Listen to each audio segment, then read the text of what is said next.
The king and the sage. ഒരു രാജാവും ഒരു സന്യാസിനിയും. മനസ്സിലായോ? കഥ പറയണം. A king named Austin was known for his wisdom. Once a sage visited the king, intending to test his intelligence. ഒരു king ഉണ്ടായിരുന്നു, അയാളുടെ പേര് ഓസ്റ്റിൻ എന്നായിരുന്നു.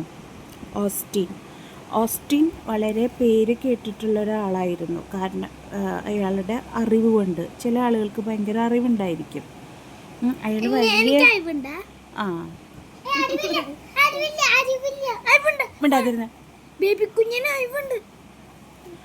അയാൾ ഓസ്റ്റിൻ എന്ന് പറഞ്ഞ കിങ് വലിയൊരു ജ്ഞാനിയായിരുന്നു, അറിവുള്ള ആളായിരുന്നു.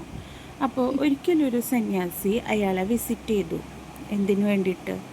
സന്യാസിക്കൊരു ഇൻറ്റൻഷൻ ഉണ്ടായിരുന്നു, ഒരു ലക്ഷ്യം ഉണ്ടായിരുന്നു. അയാളുടെ ഇൻ്റലിജൻസിനെ ടെസ്റ്റ് ചെയ്യുക, അയാളുടെ അറിവിനെ ഒന്ന് ടെസ്റ്റ് ചെയ്യലായിരുന്നു അദ്ദേഹത്തിൻ്റെ ഉദ്ദേശം.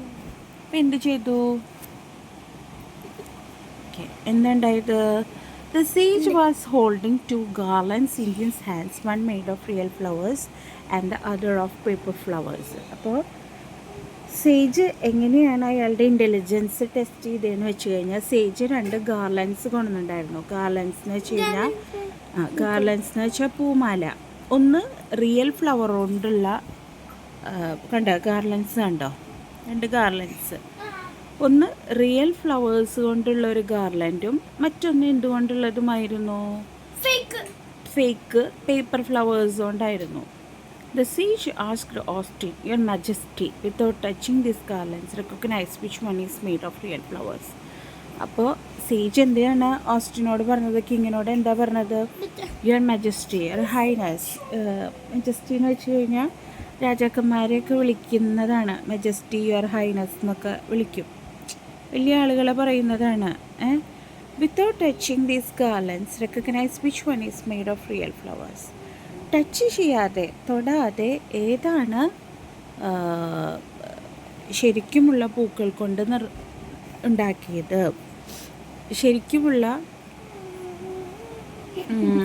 ശരിക്കുമുള്ള പൂക്കൾ കൊണ്ട് ഉണ്ടാക്കിയിട്ടുള്ള ഗാർലൻഡ് ഏതാണ് എക്സാമിൻ ചെയ്യാൻ പറഞ്ഞു. മനസ്സിലായോ? The king examined the 2 garlands carefully. Still confused, he said, "They look exactly the same." King എക്സാമിനൊക്കെ ചെയ്തു 2 മാലകളും. പക്ഷെ അയാൾക്ക് അപ്പോഴും ആശയക്കുഴപ്പത്തിലായിരുന്നു. എക്സാക്ട്ലി ലുക്ക് ദ സെയിം, 2 മാലകളും ഏകദേശം ഒരുപോലെ തന്നെയായിരുന്നു. The sage waited for some time. After deep thought, the king smiled. He ordered his guard hang both these garlands at the window facing the garden. അപ്പോൾ സേജ് കുറച്ച് സമയം കൂടെ എടുത്തു, wait ചെയ്തു. രാജാവ് ചിരിച്ചിട്ട് അയാളുടെ ഗാർഡ്സിനോടായിട്ട്, കാവൽ ഭടന്മാരോടായിട്ട് പറഞ്ഞു, ഈ 2 മാലകളും നിങ്ങൾ പൂന്തോട്ടത്തിനെ ഫേസ് ചെയ്തിട്ട്, പൂന്തോട്ടത്തിന് നേരെയായിട്ട് നിങ്ങൾ തൂക്കിയിടാൻ പറഞ്ഞു. The guards did as told. Soon some bees flew and began hovering around one of the garlands. The king immediately pointed out, without doubt, the garland on which the bees are hovering are made of real flowers. അപ്പോൾ എന്തുണ്ടായി? Guard പറഞ്ഞ പോലെ തന്നെ 2 മാലകളും തൂക്കിയിട്ടു. അപ്പോൾ ചിലതിലെല്ലാം തേനീച്ചകൾ വന്നിട്ട് പറക്കാനും മൂളി ഇതാക്കാനും പറക്കാനൊക്കെ തുടങ്ങി. കിങ് ഇമ്മീഡിയറ്റ്ലി പറഞ്ഞു, ഇതാണ് പോയിൻ്റ് ഔട്ട് ചെയ്തു, ഇതാണ് ശരിക്കുള്ള ഗാർലൻഡ് എന്ന് പറഞ്ഞിട്ട്. അപ്പോൾ real ഫ്ലവേഴ്സിൻ്റെ The sage was impressed and said, "Oh Lord, you got it right. You indeed have a good head on your shoulders." അപ്പോൾ വളരെ ശരിയാണ്, നിങ്ങൾക്ക് നല്ലൊരു തന്നെയാണ് കിട്ടിയിരിക്കുന്നത്, കഴിവ് തന്നെയാണ് കിട്ടിയിരിക്കുന്നത്. അങ്ങനെ സന്യാസി വളരെ ഇംപ്രസ്ഡായി. അതിൻ്റെ മോറൽ പറയുന്നത് എന്താണെന്ന് വെച്ചാൽ, ഗുണപാഠം എന്ന് വെച്ചാൽ, വൈസ് മാൻ സീസ് and things first and then reaches A solution. എപ്പോഴും അറിവുള്ള ഒരാൾ എപ്പോഴും എന്ത് ചെയ്യണം?